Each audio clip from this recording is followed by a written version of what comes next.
what the hell's going on, but apparently we can't just have our own thing anymore there, Scotty. It would be cool if we had a cool little open like that. Anyway, it's Hot Mike. We're back. Couple-week layoff for health and other reasons, but we're back. We're better than ever. Scott Hastings, how are you tonight? And we're getting back at it. And now, I was telling DMAC this today. We got like 7 months of busy. Oh, yeah. Because you got the Avs have already started. This thing's getting going, and they're playing well. We could talk about the job, the little job that they got jobbed in against Utah. Nuggets get started tomorrow. Their home opener is Saturday, and it's between the Nuggets and Avs. In fact, tomorrow don't we have a duel tomorrow with the Avs and the Nuggets? Yes, we do, because the Nuggets are wearing the Avs are wearing their throwback jerseys, if you remember. Yeah. And Well, the Nuggets play at 8. And the Nuggets play on ESPN, I think. Nuggets are on ESPN because I heard them promote it. Dude, I got to tell you, because I want to start with the Nuggets. I'm watching this Spurs Mavericks game. I can't, like, Wemby, it's so weird, dude. Like, my head can't process a dude that tall that does what he does, and he's making Lively look small. You know what I mean? Like, it's just, and his legs look ridiculous. It just looks all fake. He makes a 7-footer look little. Yeah. That Lively dude's bigger than every guard out there. Like, when Lively went to go out to cover a guard on the corner 3, I'm like, that dude's massive, but next to Wemby, he not so much. Yeah, Lively's 6'11", I think, 7 foot almost. It's funny, when I played with against Manute Bol. And it's and they said Wemby actually grew at least an inch. He was like 7'3", and he came in. Now he's a little over 7'4", almost, right? But Manute Bol, I think, was 7'4", 7'5", something like that. And you don't ever think about it. You realize how big he is and long arms like Wemby does. But we were watching the game film. He was playing with Washington. We were watching the game film from the game before. It's like the next day. We're somewhere on the road. And I'm looking at it, and I'm standing at the free throw line. Now, to you, I'm a pretty big guy. My head came to Manute Bol's shoulder. So just think about that. And all the times you and I hang around and see each other, whatever. I was at this guy's show. That's Wemby. Yeah. Watch when San Antonio comes in and plays Denver. Listen, Joker's a big man. I mean, he's legit 7 foot, if not close to 7'1". And he looks like he's tiny compared to Wembanyama. Dude, it's crazy because they're showing highlights right now. To try to process the length of his knee to his ankle, his calf it looks like a glitch in the system, man. He's towering over Anthony Davis. By the way, a funny Manute Bol story. I ran into Manute Bol at a mall in Amarillo, Texas one time. I don't know why he was there, but he's just walking through. And I mean, it's Manute Bol, right? There ain't nobody looking like Manute Bol in the world. I don't know why he was there. I wish they could have asked him, but yeah, we just said hello to him and went about our way. Wemby, remember those the pantyhose women used to wear, the knee-high pantyhose, right? They could wear pants but look like they had pantyhose on. They would be like ankle socks to Wemby. I know, dude. Yeah, and I haven't heard anybody talk about what size shoe he wears. It's got to be in the 20s, doesn't it? Yeah, you would think. I mean, that's what I kept thinking about watching this guy so big. I'm just like, bro, that guy can't even just buy clothes. Everything's got to be custom made for that cat. Dikembe Mutombo, I got to play with Dikembe, the late great, and Manute Bol, the late great, right? But Dikembe came in out of Georgetown, and I remember, and the trainer at the time, Jim Gillen, was a good buddy. He came in, and they had him coming out of Georgetown in size 16s. Oof. And they looked at his feet, and it was all, they measured his foot, and they had to order 21s. Yeah. But he had been playing his couple of years at Georgetown in college in size 16s, and he was a 21. Think about that. Yeah, how'd that not screw his feet up?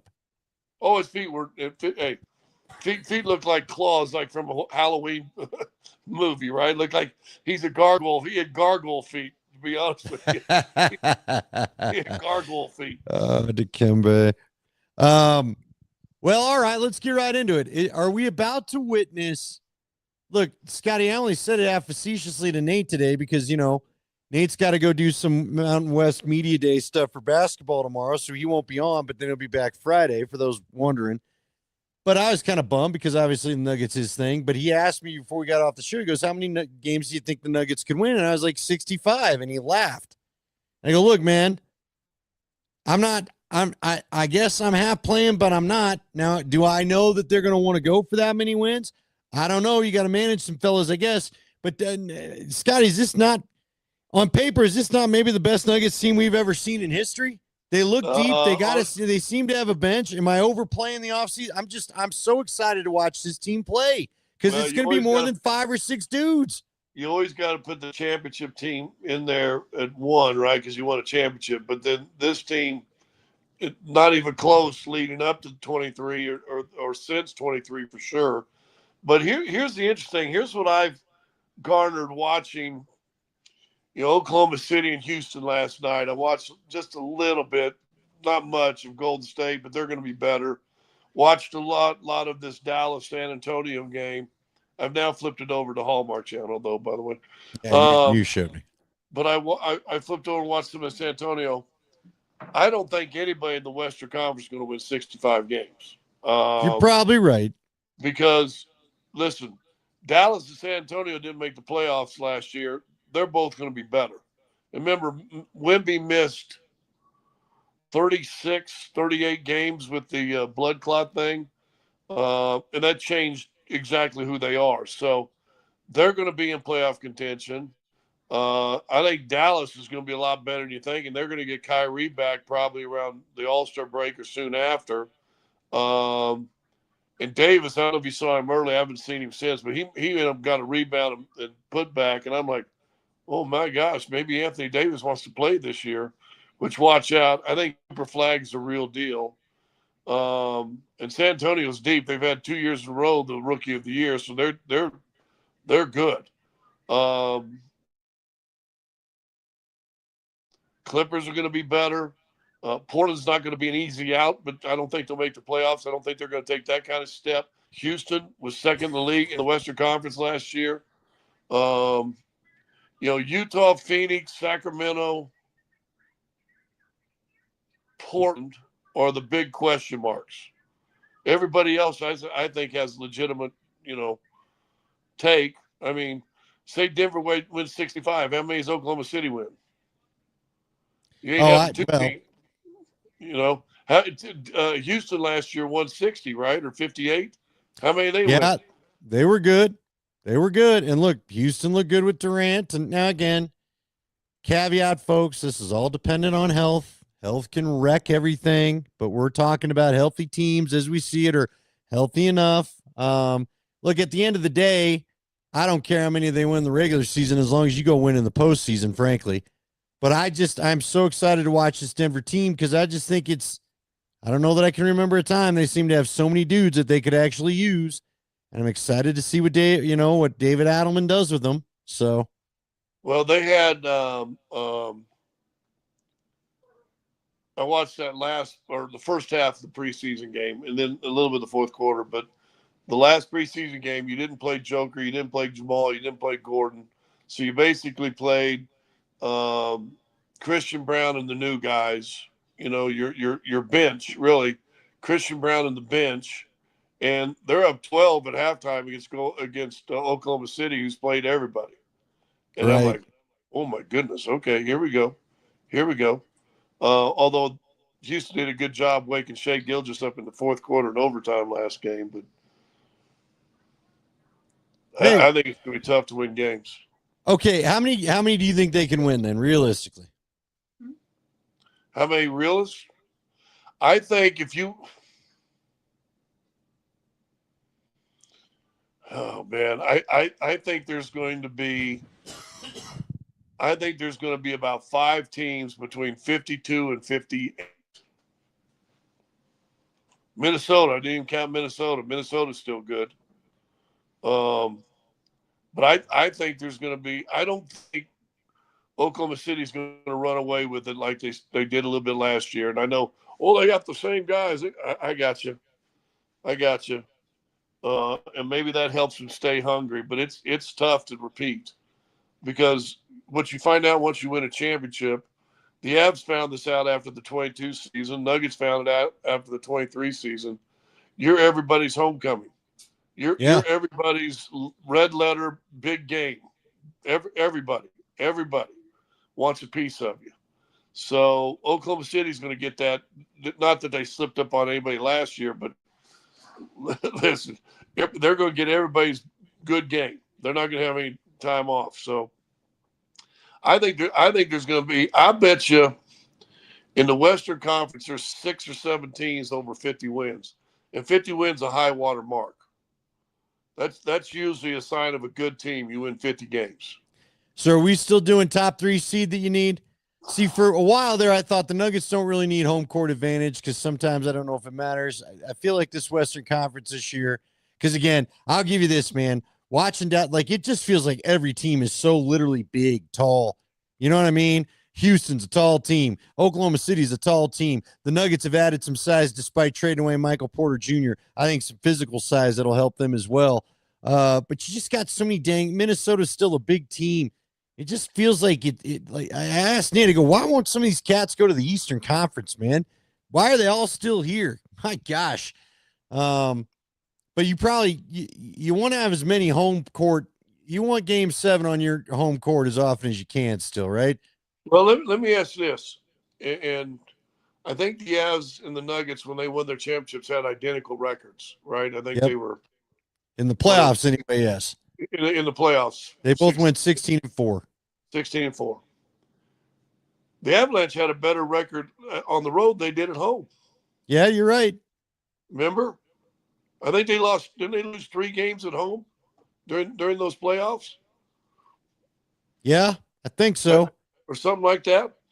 They lost. Well, they lost 2 to St. Louis and 2 to Tampa because they swept the Oilers and they swept the Predators. Yeah, so all 4 of your but at least 2 of those losses were home games. You're right. They lost 1 at home to St. Louis, and then they lost 1 at home to Tampa. So you lose as many games at home as you did on the road. Point being, the only thing I'm trying to say on this is championship teams win on the road. Yeah, that's fine. You know what I'm saying? No, I know,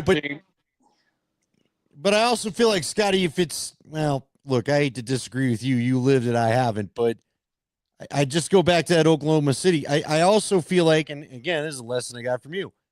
Sometimes refs ride the emotion of an arena. Let's act like they don't. We can get back into that about the Avs last night, and I'd rather you be riding my home team's emotion in their arena than what we saw last year where you decided to start giving Oklahoma all the foul calls again.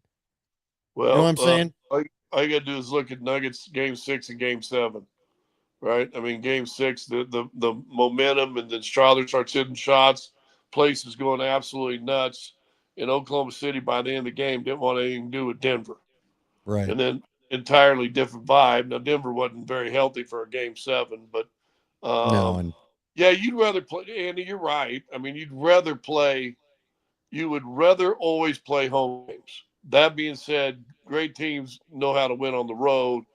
And I just think in the Western Conference, whoever wins the championship this year, I think Cleveland and New York are going to be watch outs. I think those are the 2 teams. You don't know what Embiid's status is with Philly. He'll make him a lot better if he plays. But I think New York and Cleveland are the 2 teams to watch for. New York are in the Eastern Conference. But I think the champion comes out of the West again. And I think there's going to be a whole bunch of game 7s in the postseason in the Western Conference this year. So you might be right. Let's have game 7 in Denver. Well, I think it's going to be really fun. Do you like the numbers for Christian Brown? Are you okay with that extension? I mean, I'm glad they kept him, but they don't kick in until another year, and the salary cap is going to keep going up. You see all the different freaking TV people that have bought into the NBA. I mean, the cap's going to go up and up and up. So I think that's just a good. You know what? It's weird. Dominique Wilkins, who's a Hall of Famer, and I know the money was a lot different now. When I got in the league, they were talking about cutting from 23 teams, maybe losing 2 or 3 teams because the finances were so bad. Dominique Wilkins was like our leading scorer and our leading money guy. He was making $400,000 a year, right? And that was a lot. And it's still a lot. I like to make $400,000 now, but $25 million is almost like that middle. I know. You're a nice player money. Well, it's like, yeah. Listen, it's like it's like you said, it's all relative. Joker's what, going to be an $80 million player, $60 million player a year, $70 million player a year. Christian Brown's a third of that, which is probably what he should be, right? Yeah. So, as far as structure on your payroll. Well, listen, and we haven't talked about much also, but after COVID, the NHL held all the salaries down. They wanted to recoup money for a couple of years, so salaries stayed flat. Hey, they ain't flat no more, are they? And that salary cap's going up and up and up. I heard somebody mention today, or an article I read today, that if the NHL expands, they're estimating the Knicks franchise to buy an NHL franchise will be $2 billion. Yeah, how about that? The league that has to have the hardest cap and control its cost the most is going to have a $2 billion franchise. That's crazy. Buy a new franchise. A new one. Yeah. I know. All right. Let's get a little Bronco talk in here. I put it in the headline. I'm going to keep the question simple. Is the problem Bo or is the problem the play calling? I heard, and I think it was on your show when Cosmiter was on, and it made sense. And I think you even said this too before Nick said his statement, but you said, even Sean Payton started his presser after the game. We're not going to be talking about tempo. We don't want to talk about tempo. And I thought Cosmiter made a great point. It's not about hurry up, get to the offense, snap the ball, and go. But his guess was, I think when they do that, though, the plays are shorter.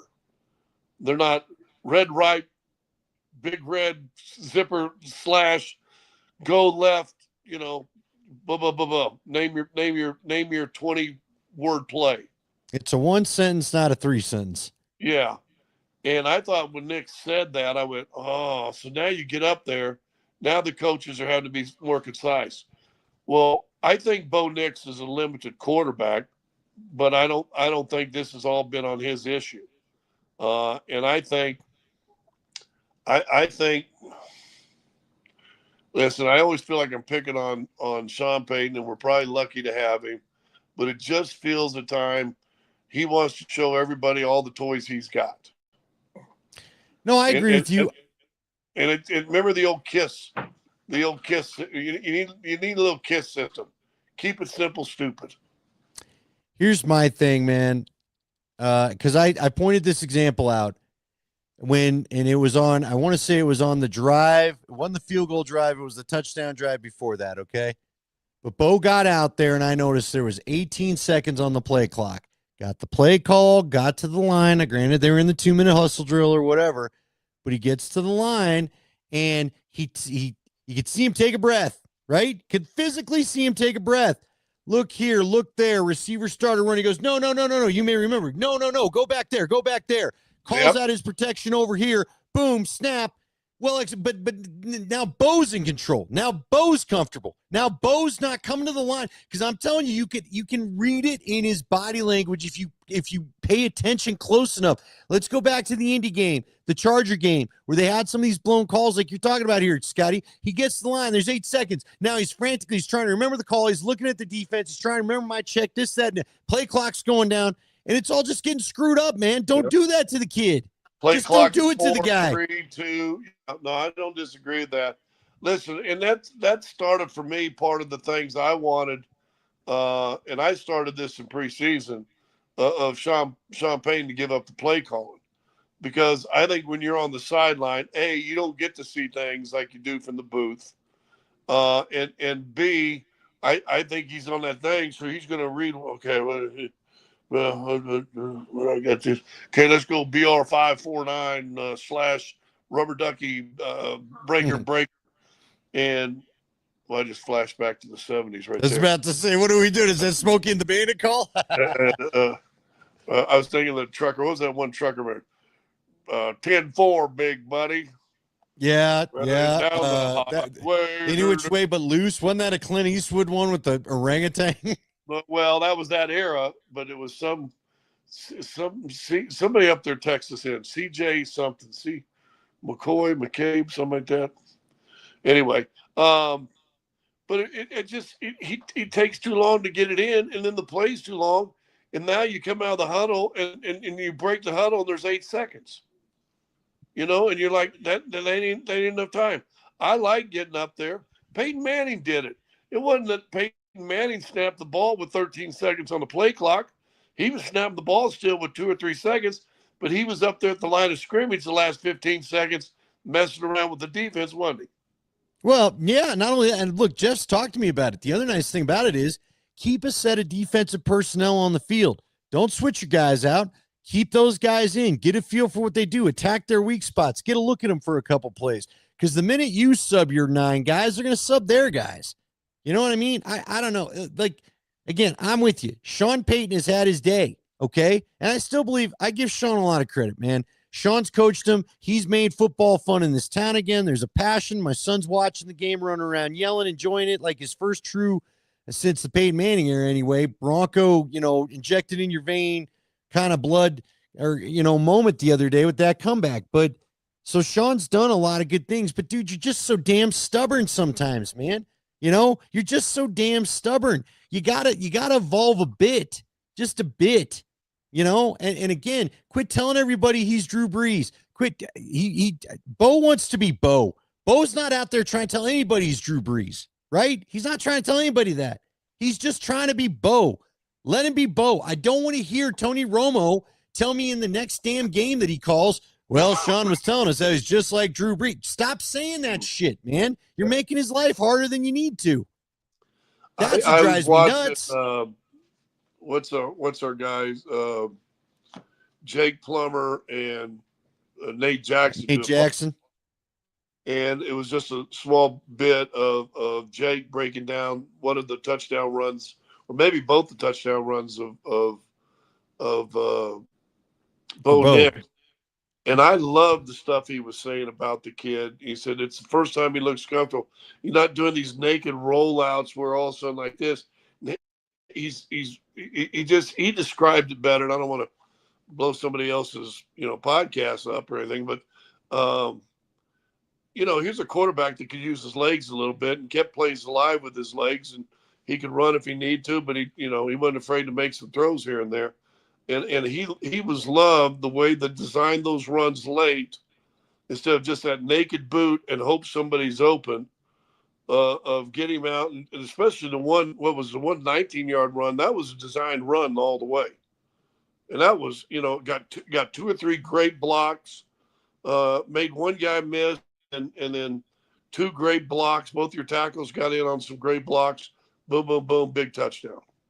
Well, dude, they were all having fun too. Nix. Would you not say that's Bo Nix? Yeah, it's Bo, because again, and I love the fact that you told me it's Jake Plummer breaking it down. I think I've used Greasy in the past, but I've also lately seen the little Jake Plummer in there.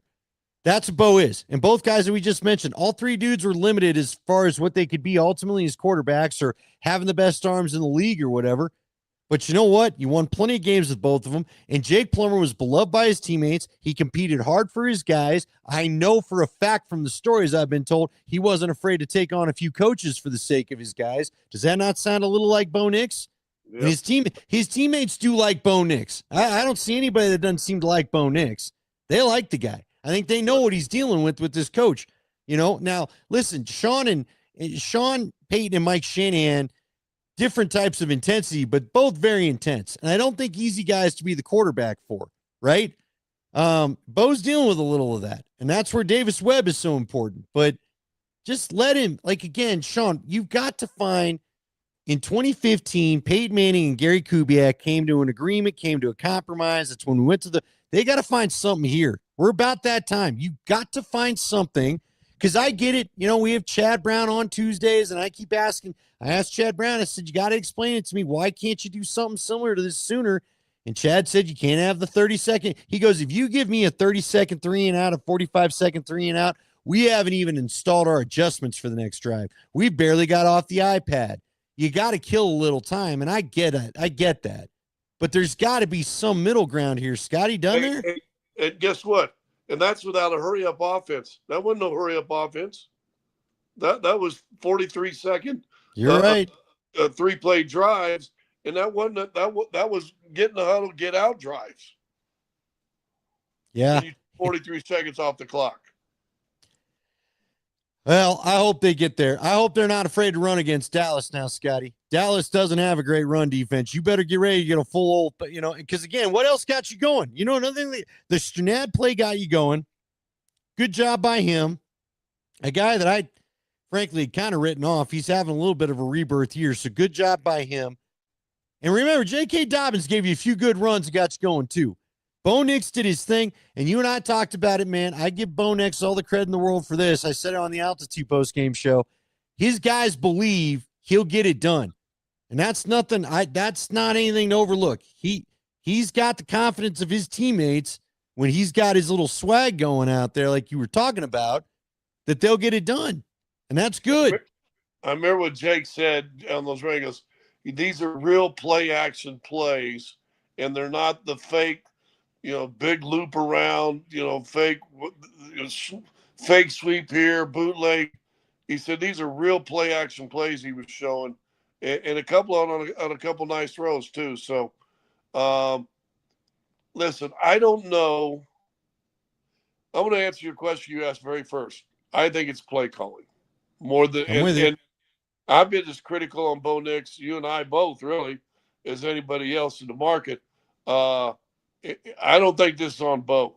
I really don't. I think this is pure and simple, the play calling and what's going on and how they're devising. Listen, you and I grew up with the Broncos as far as broadcasters on Mike Shanahan. And you'll remember this. And it was, I don't know if it was the second Super Bowl year or not. They scored a touchdown on like the first 11 first drives of the season. Right? I mean, yeah. They had a record going for keeping, and it was an unbelievable streak. And the one game they got stopped on the first drive, they scored on their second. Denver is, I'm gonna see if I'm gonna do this off memory. And listen, it ain't just the first quarter. And here's what shocked me. Denver is 18th in points scored offensively in the first quarter. They're 20th in the second quarter, points scored. Third quarter, 28th in Doesn't scoring shock me. In the NFL. Guess what they are in the fourth quarter? Third. Third? Right now. See, your third quarter stat doesn't shock me, Scotty, because if you go back and really think about it, third quarter is where things got away from him in both Indy and the Charger game. Exactly. And they're scoring on the season average now. 33 points skews a big time in just 7 games. But they're averaging as many points in the fourth quarter as they're averaging in the first 3. Keep that in mind. Well, you're going to have to score some points against Dallas. I thought you guys had a good question going that DMAC asked. I asked Nate the same. How many points? How many points do you need?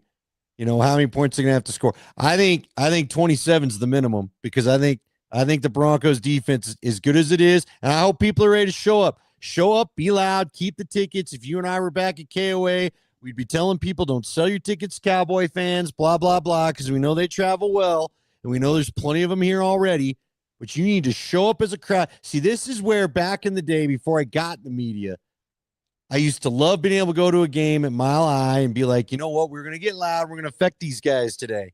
You know, I still remember you called the game. Remember when the Broncos came from behind against KC in 98? Shannon had a couple of touchdowns and TD got a run. And it looked like for half the game or 3/4 of the game, KC was going to snap their win streak to start the season. It ultimately got snapped by the Giants the next week in New York. But the Broncos came back and won. I just remember being so loud. I had a headache. It felt like for a day and a half after that game. I remember people banging on the loud, banging their feet on the metal and just making it impossible for the KC offense to function. That's what you need this weekend if you're a Bronco fan, and not let Dallas do any of these checks at the line. Don't let Dallas, I hope it gets back to some of that old school, so we'll see. Let's get to the Avs, dude. Hey, let me ask you one quick question, Broncos, real fast, though. We asked this question Monday, I think, Monday or Tuesday. This is going to go down as one of the iconic, especially fourth quarters ever. This will be a game that a lot of people talk about forever. And, in 10 years, no one left the stadium as opposed to 10,000 of y'all left the stadium, right? What are 2 or 3 games, not counting playoff games, we won't count the Super Bowls or all that stuff, but or the AFC Championship games, there's a whole bunch of good ones of those too. But what regular season games kind of stand out for you? Regular season? Yeah, because and again, the 98 yard drive was a postseason game, right? That was against Cleveland, the postseason. The big fumble game when Biner's going in to score, postseason game. Obviously all the Super Bowls. The hey Shannon, run down 7 yards and get open, Pittsburgh playoff, right? Yeah. Which is iconic. There was a second drive, too, that Elway pulled off against Houston. People seem to forget because they went on to Buffalo and lost. That's when Treadwell had a bad day kicking field goals and Elway got hurt, which is fine because they got whooped by Mark Schler's first Super Bowl team, the original, that Redskin team that had Rip in his quarterback. I'll give you one. There's 2 that come to mind right away, and I'd really need to sit back and think about it, but if we're just talking comebacks, one of them was Peyton Manning coming from 21-0 down in the second half, 2012. They're playing in San Diego, and it was still San Diego against the Chargers. And Philip Rivers, they're just getting their ass whooped, right? And everyone's starting to wonder, should you have signed Peyton Manning? What the heck's going on? Then all of a sudden they come out second half, everything changes. Everything changes, everything goes, and away we go. I've mentioned this game before. There's a lot of great comebacks. Let me give you John Elway one time. It was right before You Got to Be Color, by the way. So it was still a Dan Reeves game, and John Elway and the Broncos are down to Kansas City. And in the fourth quarter, there's like 4 minutes left. They're down 2 touchdowns or something like that. Might have even been 16 points. And I remember people started leaving like the other day. And Larry says to Dave Logan, because we had the radio on, it was easier to do, have the radio on, broadcast down. And Larry goes, boy, you'd think these people would have learned their lesson by now. You don't leave John Elway games when it's in the fourth quarter. And sure as shit, John came back. They had they had a good drive, like got to pick another good drive. And this guy, Arthur Marshall was his name. He was some no-name receiver that was a rookie. He had a punt return that was great. And it's just one of those magical games where they came back. They had no business winning, but they did. Just the other third one, I guess, if I were to give you one, although this one's on Elway, but this is when I believed in the ghost of Mile High. The Broncos blocked a kick in overtime against the Chargers to what they thought would be preserve the game and get a chance to go down. But they go to replay, and it turns out the refs had awarded a timeout that Mecklenburg was calling right before the kick. So the block looked like it was no good, right? They blocked it, but they called a timeout, so the Chargers got a kick again. And the Broncos blocked a second consecutive kick, and Louis Wright scoops it up and ran to the end zone and won the damn game, man. And that's just like only the ghosts of Mile High would let that happen. I remember a Raiders game that they're going to go down and win. I think we blocked a kick and Alfred Williams recovered, right? Or something like that. And that was in Mile High. Don't forget this on the road, but the Stokely tip Cats touchdown come back. Oh yeah. That's a memorable game. That was a brutal game though. That was Josh McDaniels' first game. and I'm going to give you a game that they end up losing. And I probably was there. I had just, I think, got traded and was in town. So it's like 91 or 92. Montana's with the Chiefs. It was 93. Was that 93? Yeah, because I was in college. Montana's with the Chiefs. Broncos at Mile High. It's a Monday nighter, right? And Elway and Montana are going Hall of Fame versus Hall of Fame. And Elway scores late. They take the lead by like 4 or 5 or whatever it was. And somebody did interviews with it on NFL Network, and Elway goes, "Yeah, we came out the field. We were feeling pretty good myself. And I looked up the clock. It's like a minute 43. And he goes, we left Montana too much time." And Montana down, remember, and got that touchdown, the corner of the end zone, the south end, I think it was too. But you know what, and they lost it, but it was just one of the great, iconic, couldn't beat Monday night games ever. The thing I remember most was Elway comes out of that game. He looks like he's been in an alley fight. His white pants are muddied and black and green, and the Chiefs were wearing white tops, white bottom, and Montana didn't have a speck of a smudge on him anywhere on his body. And I was like, dude, you shouldn't even be in the game. I mean, Elway looks like he's been in a fight. Montana looks like he just came out of the cleaners. So I was at the game. One of my friends, my brother, one of my younger brother's friends had South Stand tickets, and they gave them to me. So I went with the grandpa. The grandpa of the family was there, and so I'm sitting next to him. Okay, and I called all my boys to go with me. My buddy Jim, who unfortunately died of cancer, was no longer with us, or he would have for sure gone with me. A couple of my other guys bagged out because it was a Monday nighter, as you said. We were all in college. And they had to, whatever they had to do, they had to study or whatever it was. So my girlfriend at the time, this beautiful blonde girl from New York, says, "I'll go with you." She's like, "I can't let you miss this game, and I'm not letting you go by yourself, so I'll go with you." So, and she doesn't know anything about the Broncos, bro. She was from New York. She was a dancer. She tried out for the Rockettes, man. So we go, and I'm like, all right, cool. We get into the South Stand, and we're in the South Stands, Scotty. We're in the South Stands, all right? And I've told you this before. I just don't think you knew it was from that game. But we're on offense, dude. We're on offense, and they're going. And I mean, I'm into it, and Gramps is leaning forward, and all the Bronco faithful are leaning forward in the South Stands as always driving them. And my girlfriend yells, "Go Mecklenburg!" And I mean, silence. And like the Blues Brothers, whatever that movie is, where they all just kind of like every Bronco fan within earshot was like, "What the hell?" And Grandpa, I wish I could remember their last name. Stan was the dad. Anyway, if Kevin was watching, he would know. But Grandpa from the family, who, again, these are his family tickets, he goes, "You are damn lucky she's hot." I was like, baby, he's on defense. Just shh. But it was awesome because Elway ran that touchdown it felt like, because remember, he went to spike it and looked back up at us, and then Gronk spiked that thing after they went ahead. And he's looking like it felt like he looked at all of us in the eye right there. Like, fuck yeah, we're ahead, right? And then Montana's going down. And look, man, the Broncos just won those games. They just won those games, Scotty.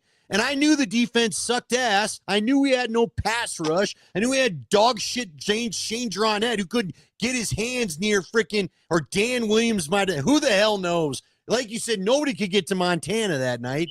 But your brain's like, no, we don't lose these. We don't lose these. And I remember as soon as he scored and the game was over, it was like I was at church. Everybody just filed out as quiet, like everyone a noise in that stadium as we all just, beat and walked home. It took me 10 years. They finally replayed it on NFL Network where I actually sat down and watched the broadcast. And I'm like, that was a pretty damn good game. But dude, it was heartbreaking at the time.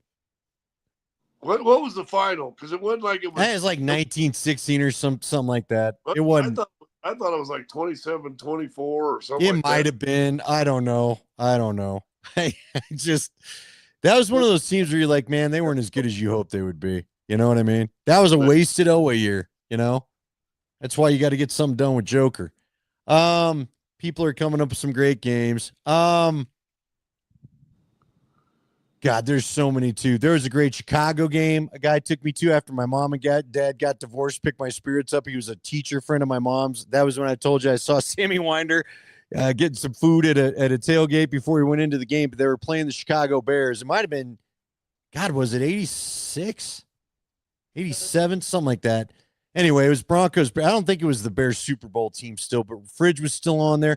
I remember the guy was impressed because they spread out at the goal line, and I looked at the guy at like 13 years old, and I said, he's going to run it in.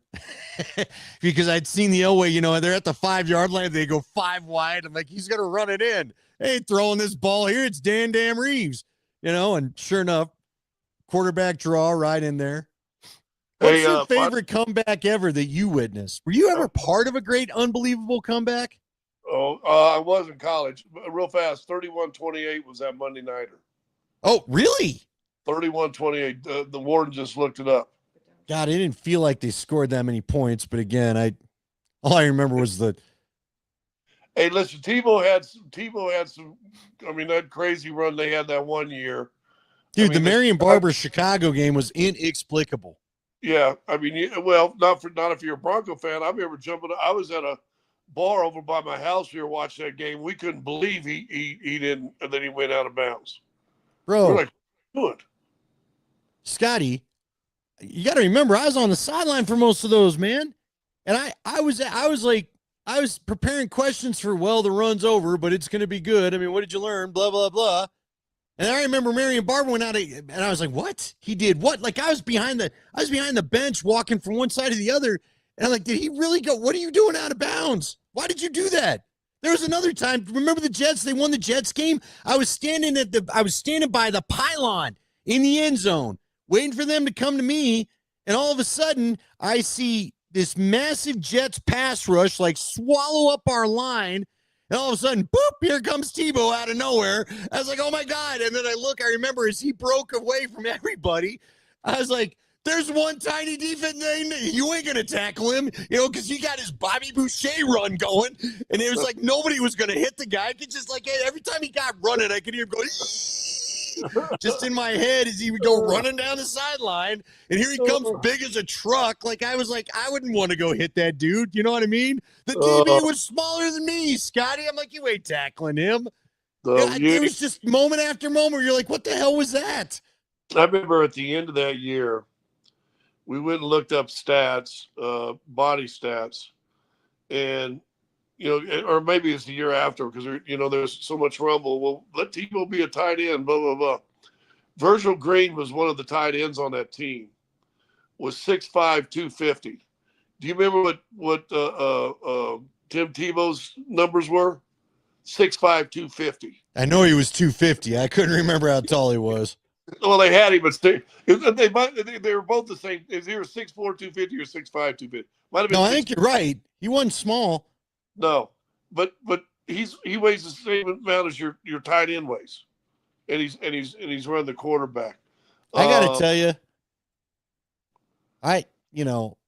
it's too bad it could have been long term because that kid, Tim, was a good guy. I don't like the people around him, and I'm going to just keep my thoughts of what went on around him to myself. I just think he was a machine. He let his people handle things, and his people were his family. But the kid himself he was always kind. He would let me interview him after the field. He was never stuck up about things. I wish the person could have succeeded in football that I covered more than, but it wasn't, But I'm sure you've had a couple guys like that where you're like, you know what, I wish you were a little bit better at this because you're a hell of a person. So Right. Well, that was our feelings when Bruce Brown left after that championship year. You're like, I mean, he's the one guy never said no in an interview.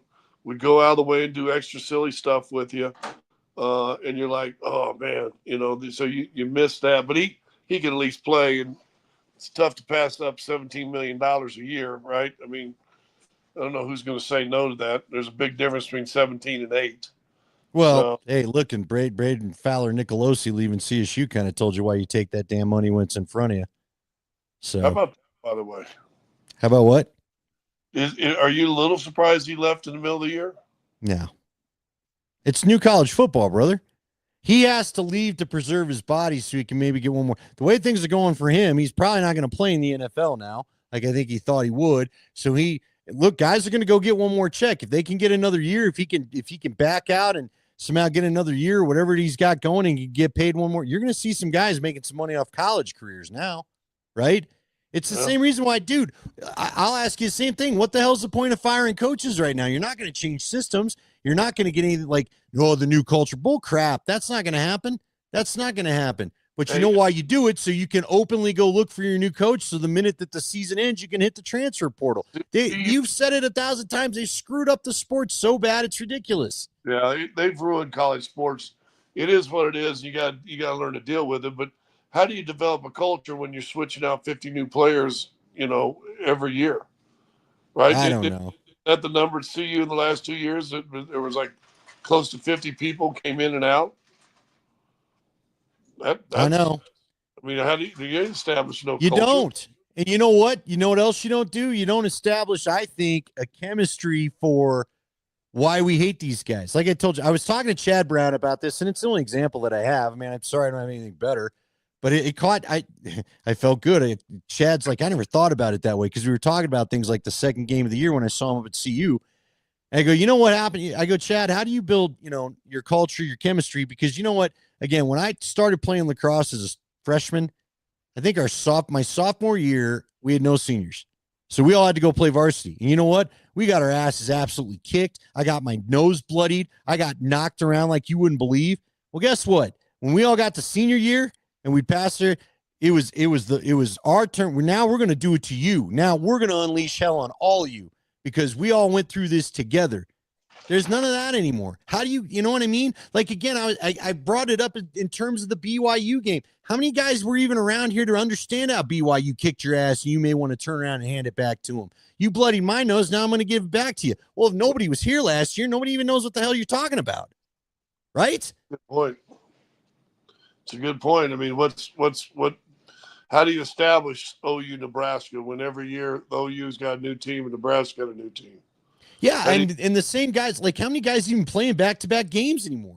Because if I'm not starting or someone else is going to offer me more money, and look, we all know what's going to happen. The Big Ten and SEC are going to pay everybody, and no one's going to stay at any, like, again, we all go poor CSU or this and that. Well, CU may fall into the same damn trap too. You ain't got no boom team Pickens waiting to pay all your guys, This is what drives me nuts about it. If they don't get control of it now, because look, I don't give a crap about whatever this agreement was, or we're going to approve NIL deals.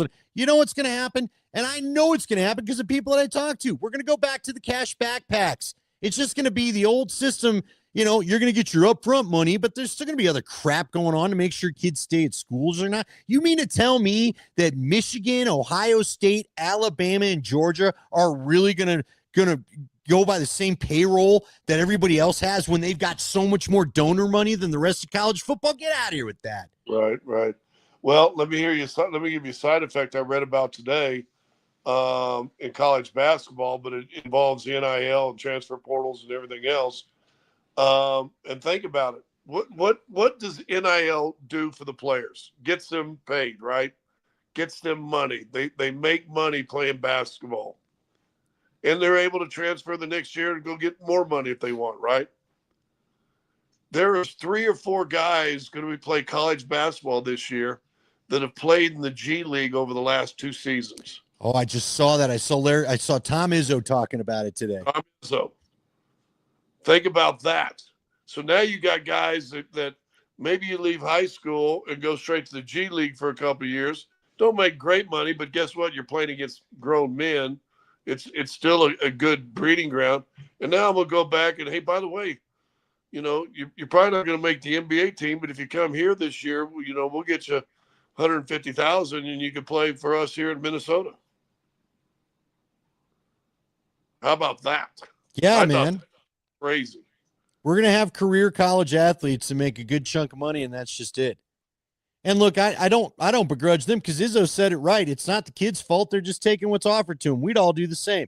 You cannot tell me any one of us, if somebody's sitting there with a $500,000 or $1 million check, you're going, well, I don't know about the.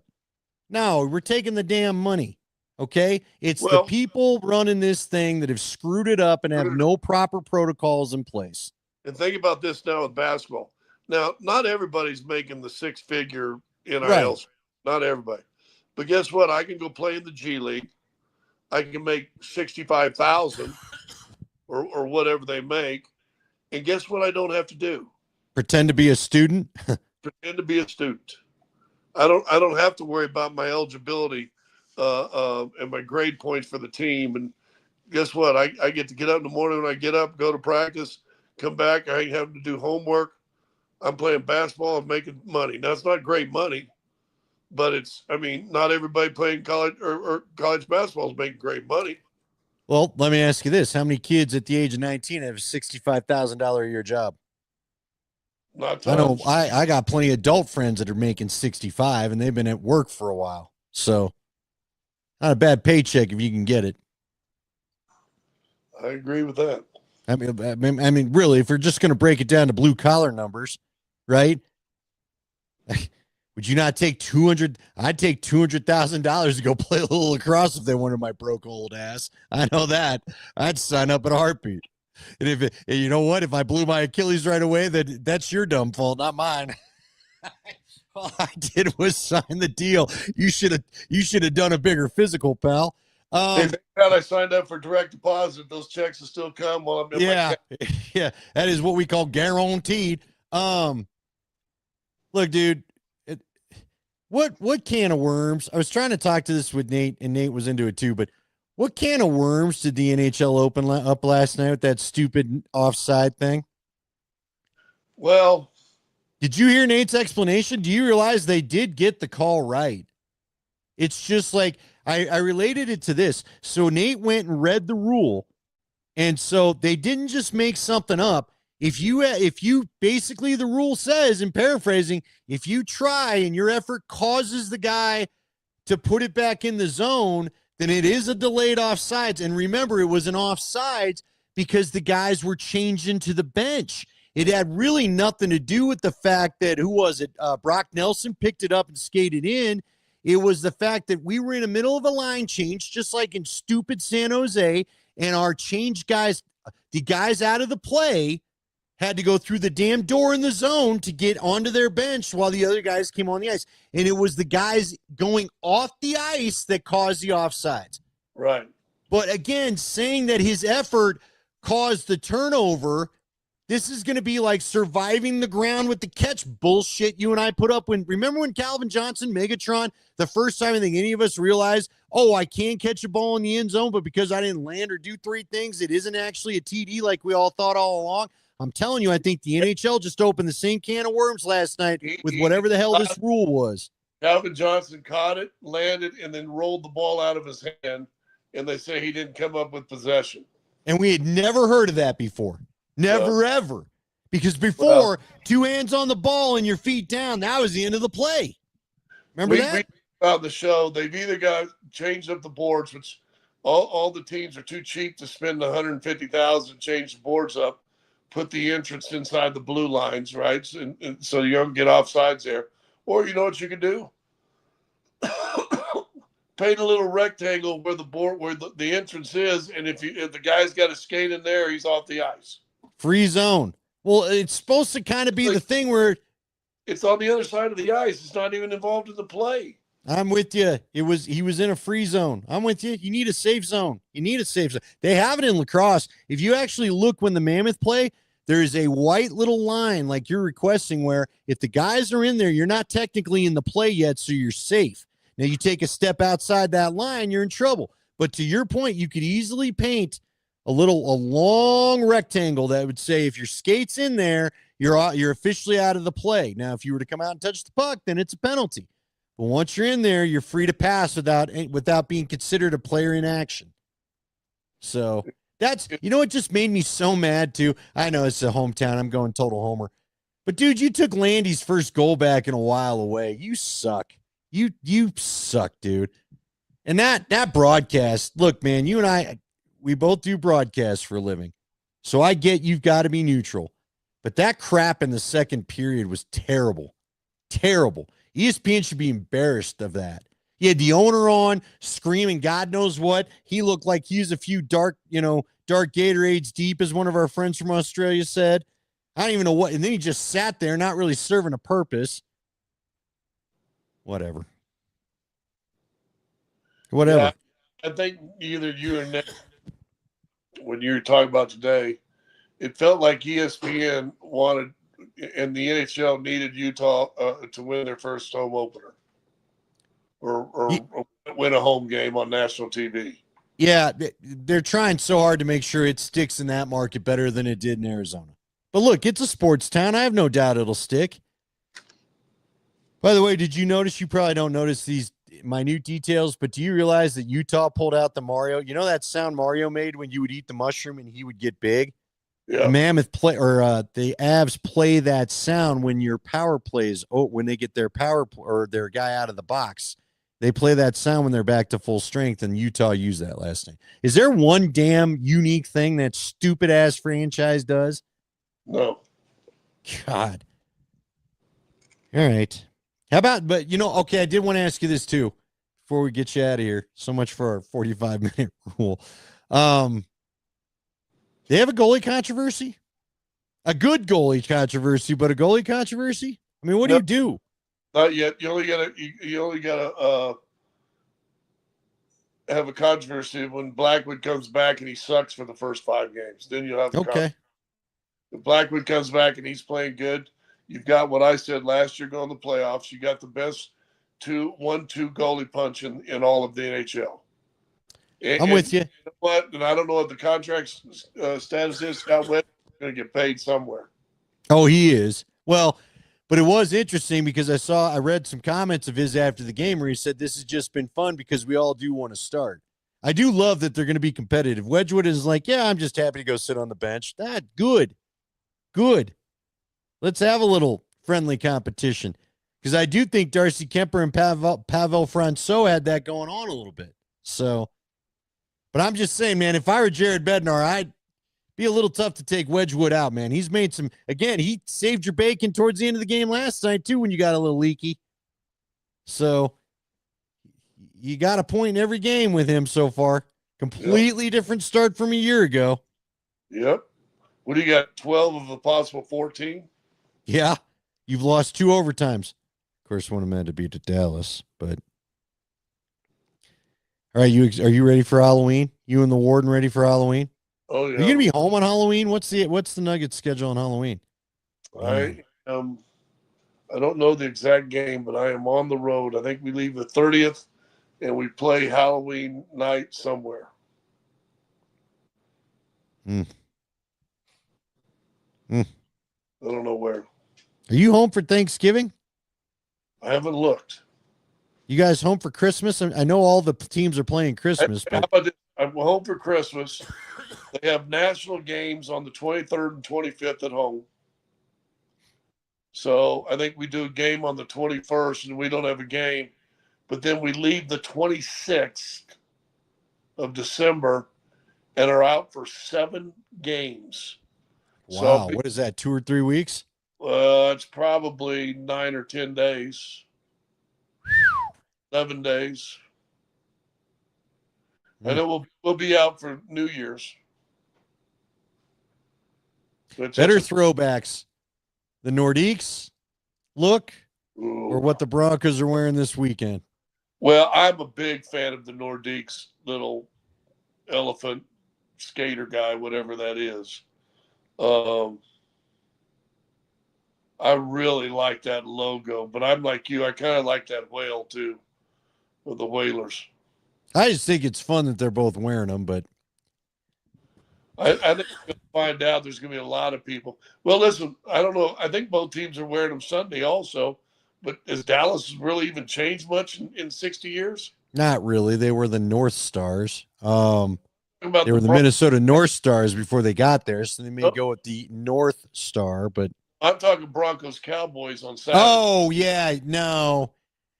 You're right. Dallas has had minimal changes. Minimal. Which Good for them. You don't. It's kind of like the Steelers. You are what you are. You don't need to change too much, right?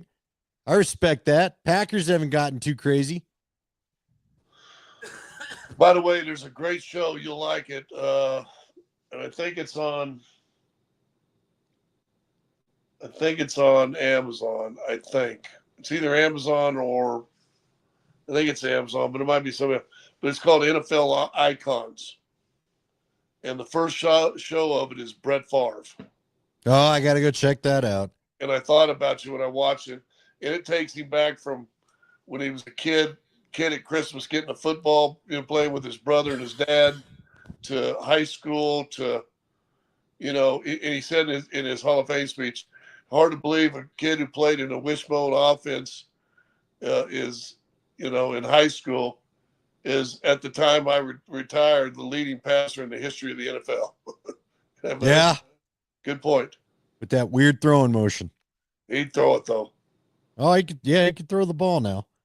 Don't trust him with your charity dollars, but you can throw the ball now. See, there you go. You're not even reading the truth. You just fall in line with all the media. Listen. Did you see the stuff? Did you see Gastineau? Did they put anything in there about Gastineau confronting him? No. This was NFL produced, so there wasn't a lot. Oh, I gotcha. I'm trying to remember if that was. Do you not remember that last year with the card show where Gastineau went to the card show and told him how mad he was at him for giving Strahan the record? Oh yeah, he said he just folded for Strahan. Well, I mean he did. Favre admitted it because he said he had great respect for Strahan. I love me watching some Brett Favre. I love me Brett Favre as a fantasy QB. Jordan Love has not been as fun as a fantasy QB as Brett Favre has. I'll tell you that. Yeah.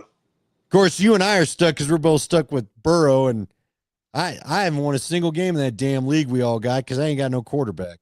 So, well, I've somehow won 4 in a row in the league I'm in, and I picked up Sam Darnold. Yeah, but he's been good. Yeah, he's giving me 2 touchdowns a game, 250 yards, 2 touchdowns every game, if not 3.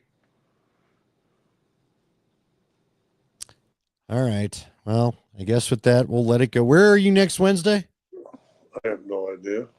This is what we're starting. It's the time of year where I don't even know where you're at. You're going to start showing us hotel rooms and. Yeah, I don't have I'm using my phone as my camera, so I can't get on my whatchamacallit. The internets? Yeah. Show everybody the hat. Is that an OG hat or is that a new one? Is that the Guinness? Yep. Nice. All right, everybody. Well, we love you. God bless you. And good night. You know what I got to say? I can rock these hats now. I know you can. I'm getting skinnier. I think I'll be good. I'll try mine next week. You know what? I think this right here just goes with a good old Peaky Blinders. I don't know. You look like Colonel Damn Sanders. I don't know what to do. You need to. Can you at least multicolor that thing? Can we get like a racing stripe or something in there? Huh? I want to get to where I can braid it. Braid it? How old are you? 37. Yeah. All right. Well, I literally have underwear 37 years old, I think. Really? Yeah, maybe. I hope not. I really hope not. All right. Good night, all. Good night.